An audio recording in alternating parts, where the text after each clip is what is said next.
Hi everybody, welcome back to Right to the Top. I'm Adam. Today's video is going to be the first in our vocabulary building stream. This is vocabulary building video number 1. And I'm going to follow this up with all the other categories, each with their own stream. So today's video is all about building a high-end lexicon. What is lexicon? It's just a fancy word for vocabulary, right? It's just a nice way to say vocabulary. And what do I mean by high-end? I don't mean big fancy words with many syllables and many letters that are hard to pronounce. What I mean by high end is very functional. Some words that will give you very effective writing and make your message very clear and interesting and very absorbable by your reader. Now, why is this important? Because the first step in writing well is making sure that you don't bore your reader. So having a high-end lexicon, having a lot of words gives you a lot of variety. And variety creates interest. Imagine reading something and the person who wrote it used only very simple language and the same words over and over again. Eventually, all you notice is the words and not the message, right? So you want to have variety. You want to create some interest. And having more vocabulary, a wider vocabulary range, gives you flexibility and ideas. Range means you can go all kinds of different places, right? And what are ideas? They're just words. Ideas in your head are just words. So you need to have more words so you can have more ideas. And flexibility means that you can approach things in very different ways because you have the right tools, you have the right words and grammar, as we'll see later on. Another thing we want to work on is precision. You want to use fewer words to get the message very clearly to your reader. So you want to be precise. You want to use fewer words to get the same message and focus the reader's attention on the points that you want him or her to focus on. And again, vocabulary allows you to do that. And of course, there's tone and pace. Tone, basically formal, semi-formal, casual. If you want to touch your reader's emotions, if you want to make them angry, if you want to make them happy, if you want to make them sad, right? All of these things come from the words that you choose and how you organize them in your sentences and paragraphs, etc. And of course, pace means speed. If you want the reading to go faster, you can use shorter words and shorter sentences. If you want it to go longer, longer words, longer sentences, more words, right? So you can control the pace. One way is with vocabulary. Obviously, the other way is with grammar, but that will be in the next video. We'll talk about that. Now, where is all this going? So for those of you who have seen my TED Talk that I gave recently, and if you haven't, there's a link up here, you can watch that. The first thing that anybody who wants to write better needs to think about, and it doesn't matter what you're writing, email, essay, statement, application letter, etc., is the 3 C's. You want to be clear, concise, and correct. And you're going to hear me mention these 3 C's a few times over the next couple of videos because this is the foundation of good writing. And I'll explain a little bit more what these 3 words mean in the writing video that's going to be coming up. So now, how are we going to do this? Well, I'm going to show you a little bit different way of learning vocabulary. Now, I'm not saying this is the right way or the only way. Of course not. Whatever way works for you is the right way. I'm just showing you an alternative way, one that I think is very effective. And I'll explain to you why I think it's effective. Okay, so the first thing I want you to do is start learning vocabulary in chunks.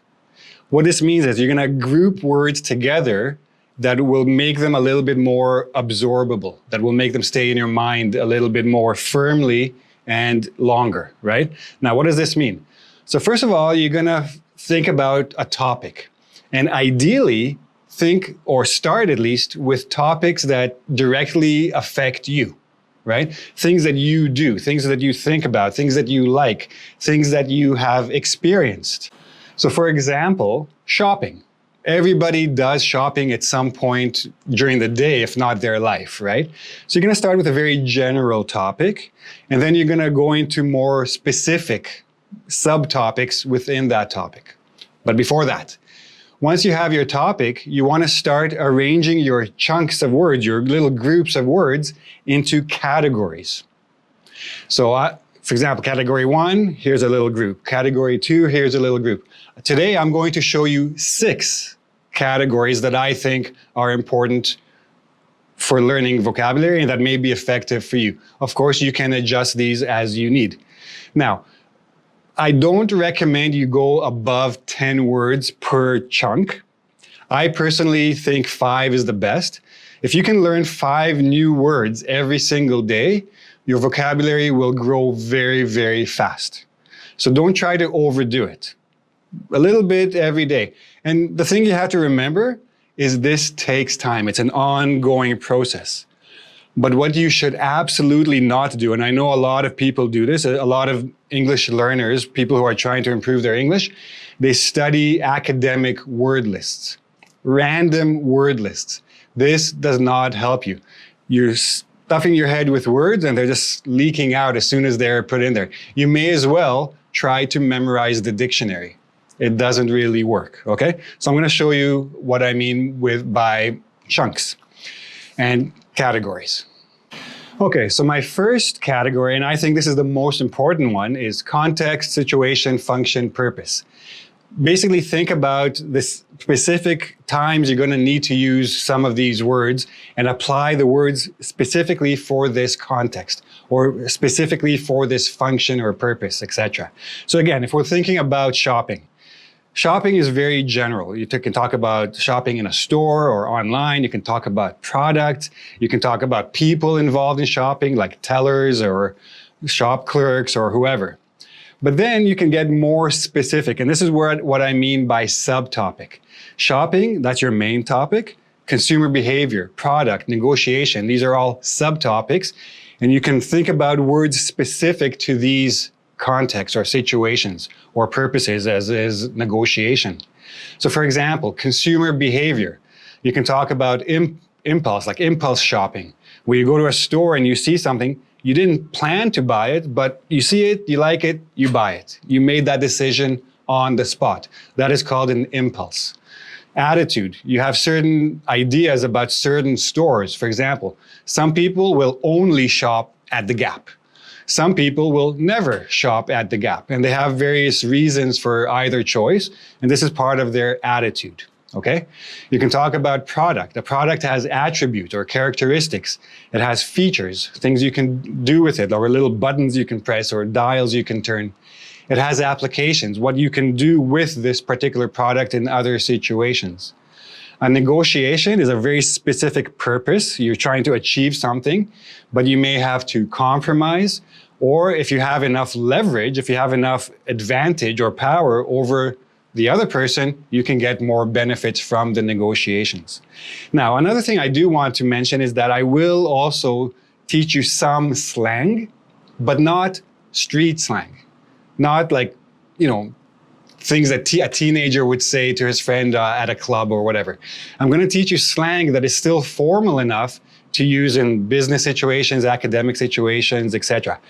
And another thing to remember, everything I'm talking about here is about written language. I'm not trying to teach you how to speak better in English, although of course, this vocabulary can be useful in speaking as well. So for example, shop. Shop is not just go to the store and buy something. If a company is shopping for a new CEO, they're not going to a store or looking at a catalog for a CEO. They're going to different places, looking at different candidates, looking at their qualifications, finding out how much they want to be paid, etc. And they try a few different people, have a few different interviews, and finally choose one. They're still shopping around for somebody. If you shop something around, let's say you wrote a manuscript for a film and you want a studio to buy it from you. You go out to all the studios, you show it to them, you say, okay, who's going to give me the most money? So you are shopping your manuscript around. You're actually selling, not buying, right? So these are some good expressions to know. So that's category 1. Let's move on to category 2. Okay, the second most important category, I think, is collocations. Now, collocations is basically pairings or groupings of words. And when you pair words together or group them in like 3 or more, sometimes they change their meanings. Sometimes they don't, but certain words just work with certain other words. So for example, you can have a verb and a preposition or a verb and a particle, which is, by the way, a phrasal verb. Now, a verb and a preposition can look like a phrasal verb, but they're not always phrasal verbs, and I'll explain that in a moment. You can have nouns and prepositions, nouns and nouns, verbs and verbs, adjectives and nouns, all kinds of different combinations. And of course, there are idioms and compounds. Compounds is when you squish two words together, like with a hyphen, or just make one new word, etc. So some examples. On and off. If you do something on and off, means you do it sometimes. If something is on point, means it's done very well and exactly suitable to the circumstances. If someone has a light touch, means they do it very subtly. If they're heavy-handed, they do it very obviously and a little bit forcefully. You also have to understand when to use heavy-handed or hyphen, and when to use heavy-handed without the dash. And I'll explain that in the video about category 2. I'm going to make a separate video for each category, by the way. This is just an introduction. Afterthought, this is another type of compound where you basically putting two words together to make another word. Now, stand. Everybody knows stand is stand up, but if something stands to reason, means there's a good reason for thinking something. If something begs the question, means it leads to another question or raises the question. So stand and beg don't only mean their usual meanings. When they're put into collocations, they can take on other meanings. Now, put off is a phrasal verb. Off is a particle. It looks like a preposition, and when I make videos about phrasal verbs, I usually say, it's a verb and a preposition. I don't want to confuse you with the word particle. But now you need to start knowing the difference. Certain verbs and prepositions together are a complete unit. They work together as one word with a different meaning. So for example, put off can mean postpone or some other meanings. Get ahead is also a phrasal verb. Get ahead of oneself is an idiom. But agree with, agree to, agree about, agree on, or agree in principle, all of these mean agree. But what follows agree depends on what preposition you use. You agree with someone, you and your friend agree about something, right? And I'll get into all of these as well. I'm not going to explain each one individually right now. You'll see them in that video. So that's collocations. Very, very important. I will spend a little bit extra time showing you examples of these in the videos as we go forward. Let's move on to number 3. Okay, so the third category is form or POS, which is a part of speech. I just like to say POS, it's shorter. So for example, you need to know when to use a gerund, when to use an infinitive, if there's a difference in meaning or function when you're using either one. You need to know some words look like an adjective and they look like a noun, the same form. You have to make sure you're using the right one in the right place within the sentence. All kinds of different forms of words, and I'll show you a few examples. Learn roots. That's always a good way to learn new words. Prefixes and suffixes are very, very important. So let's look at some examples. Beautify. Don't only know the word beauty and beautiful. Learn the verb, beautify. Electricity, electronic, right? These are all common everyday words, but people don't use the word electrify, the verb, enough. So somebody gave a speech and he electrified the crowd. He got them all energetic and excited. Attribute is a noun. Attribute is also, attribute is a noun, attribute is a verb. See, you have to remember these things. In context, you will know. Everybody knows the verb want. Most people know the noun wants. People have needs, they have wants, things that they want. But sometimes things or people can be wanting, which is an adjective, not a verb, not a continuous verb. We can use wanting as it's a bit of a fancy word, but it means missing something or lacking something, all right? Or maybe not complete in some way. Make sure you know consume, consumer, consumption. Know all the different forms of the words and you have more range as well. You don't have to use the same style of sentence or the same structure because you can apply different forms and have different structures. We'll talk more about that in the grammar lessons. In suffixes and prefixes, these are the little pieces that come before and afterwards. Make sure you know that inability and disability are not the same thing. Inability means something that you can't do. Disability is something that is preventing you from doing something, like a physical disability or an emotional disability. Some people have a reading disability. The letters, they move or they change or they can't understand them. Same with unable and disable. Unable means can't. Disable is a verb, means to make something not work. So if you disable the connection on your computer, you don't have internet, for example. And roots. Eject, reject, object, inject. All of them come from the root eject, means to push out. Another good way to learn vocabulary. Next. Secondary and tertiary meanings. Tertiary means third meaning or less common uses of everyday words. Now, this is very, very important because it makes the reading a lot more interesting when you use common words in less common uses. So for example, shoulders. Shoulder is a noun, but to shoulder is a verb, means to carry. So to shoulder the responsibility. Shop something around, I already mentioned that before. Wake. So you wake the child up so he can eat, or you wake up in the morning, verb. Wake as a noun. Now, if you think of a boat, when a boat goes in the water, behind it, there's some, like that V shape of the water moving out. That V shape is called the wake. So we use wake to talk about something that happened after something, like the result. So in the wake of the president's speech, a lot of the people in attendance started to protest and riot in the city, for example. Take, everybody knows the verb take. There's also a noun, take. What is your take on the issue? What is your view, position? Stand is another way to say it. Another verb use is hold, or like to grab onto something. The treatment didn't take. So somebody had cancer, the doctors tried a new treatment, but the treatment didn't take and the cancer spread. Okay, the treatment didn't hold, didn't work well. So that's 4. We got 2 more. Ready? Number 5. Number 5. So here I'm talking about relations, like a relationship between words. Especially I'm referring to synonyms or antonyms or some misunderstandings between words that look like they're somehow related or similar. So for example, equivalent and reciprocal. Both of them mean equal, but you can't use one for the other in most cases. A reciprocal usually is an action. You do something in a reciprocal way. Equivalent means equal. So both of them have that idea of equal, but they cannot be used interchangeably. And the same with react and reciprocate. You can react to someone's action, or you can reciprocate the action. Reciprocate automatically has the idea of equal, doing the same thing back. But you can react in the same way or a completely different way or a disproportionate way. So you can't exactly mix these words. And also, remember, recall, recollect. In many cases, you can use any one of these interchangeably, but in some cases, you can't use one where you would have to use the other.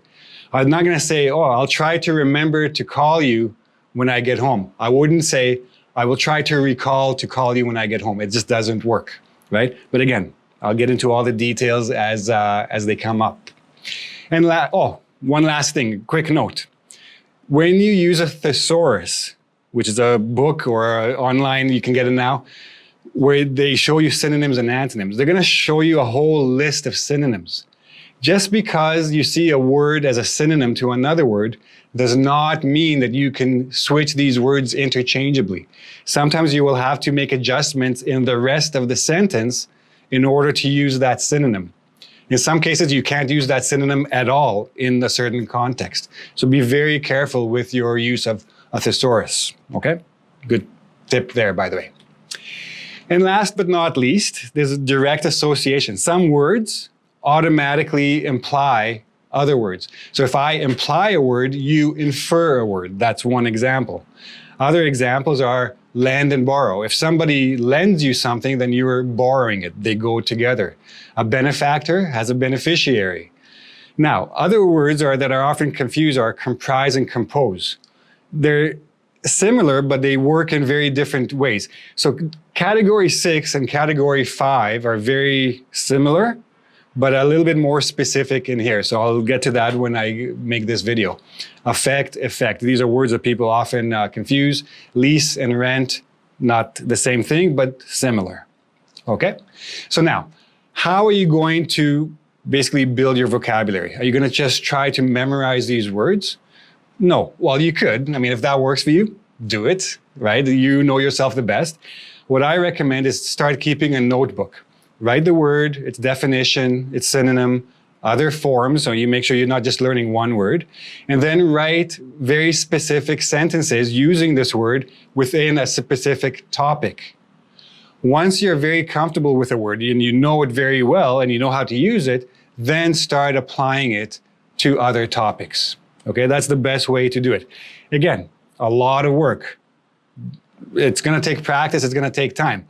But if you don't have the time to practice and you don't have the patience to wait, you can also subscribe to my newsletter, the Vocabulary Builder newsletter, where I do those little things for you. I give you 25 words per week with a weekly quiz, a monthly test, 100 words per month, and you can start building your vocabulary that way. You can go to my website, there are more details there, and you can decide how to go with that. And that's it for today's video. Next video in this series, Vocabulary Building Lesson 2, we'll start talking about shopping. I'm going to show you the first category, and I'm going to give you a whole bunch of words to put into that first category. Next video, I'm going to start with the introduction to the grammar and syntax course stream. I hope to see you there. Okay? Don't forget to subscribe to my channel and like the video if you liked it. Click on the notification button and you'll know when new videos are coming up. And you can also check my website. There's a schedule of upcoming videos so you can join me whenever you feel the need. Okay? I'll see you then. Bye-bye.